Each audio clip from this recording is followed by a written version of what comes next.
So for those that are just tuning in or who are not familiar with what's going on with the Steele dossier and the Durham investigation, I'll put it simply. For years, there were lies from Democrats and the media about Trump colluding with Russia. None of it was true. And now it looks like the people who perpetrated the hoax for years are starting to get charged. And so we have this story from the Washington Post. Indictment of Steele dossier source is more bad news for multiple media outlets. Let me just break this down very simply for those that may not understand the in-the-weeds stuff. The media lied, they're caught. Political operatives lied, they're caught. Politicians lied and got caught. Snap. And Cash, you have a lot of information about this. Man, yeah. So look, the Steele dossier, and I don't think I've ever actually told anyone this, but when I was running the Russiagate investigation for Chairman Nunes, initially the media wanted to call it the Trump dossier, and I said, no. We're going to call it the Steele dossier. So because I said this thing is fraudulent. So if you're going to tie it to someone, tie it to the author. And we changed the narrative real quick in the early days, and it stuck. Wow. And actually, I've never told that to anybody.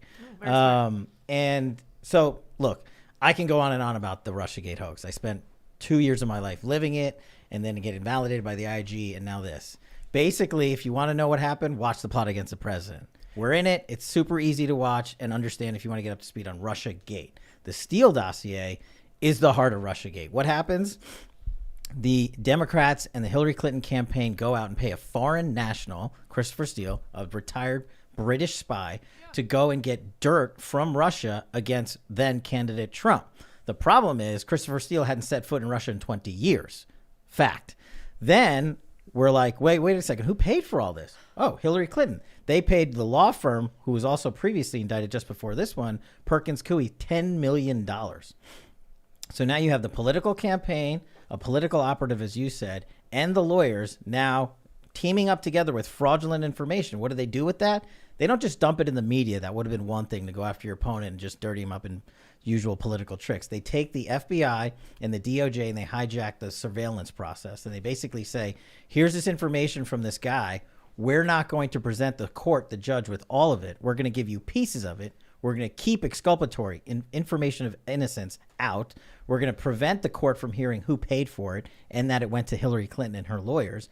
And then we're going to go surveil a presidential candidate because that's what we want to do. They ultimately, they didn't impeach him on Russiagate, but No, Ukraine Gate was, and that was insane too. But for the Russia stuff, so this article we have from the Washington Post is from Eric Wemple. He's a media critic, and he's been doing a really good job going after the media for their malpractice, for their malfeasance. It's shocking that he is. I know. Yeah. This is the Washington Post. This is Democracy Dies in Darkness. But he recently did a story about Joe Rogan and ivermectin. And he was like, CNN's acting like an advocacy, like activist organization by lying about this stuff. So I don't want to rehash, or I don't want to bring all that stuff up just yet. We're talking about, Russiagate and stuff. But he opens right away by saying, MSNBC host Rachel Maddow in December 2017 aired a special report on the Trump-Russia dossier compiled by former British intelligence officer Christopher Steele. The document, claimed Maddow, relied on information coming from Steele's deep cover sources inside Russia. A federal indictment unsealed Thursday has something to say about the quality of those sources. It charges Igor Danchenko, the dossier's primary intelligence collector, with making false statements to the FBI about his interactions with sources consulted for the dossier.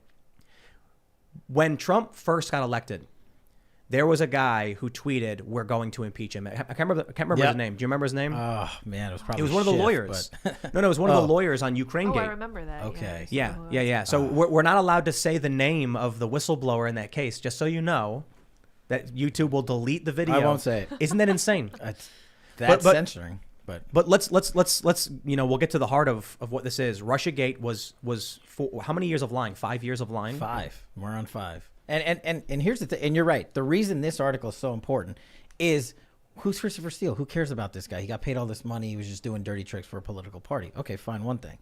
Where did he get all this information from? This guy.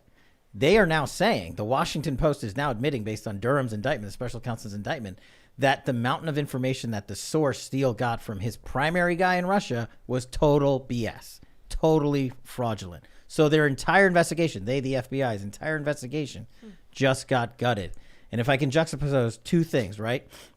This Washington Post article, and we all know who David Ignatius is. He wrote a hit piece on me 3 months ago on the cover of the Washington Post. He wrote a hit piece on me because He knew the Russiagate conspiracy was unraveling. We had proven it to be defective. So what does he do? Headline: Chief investigator for Russiagate is possibly leaking classified information to the media.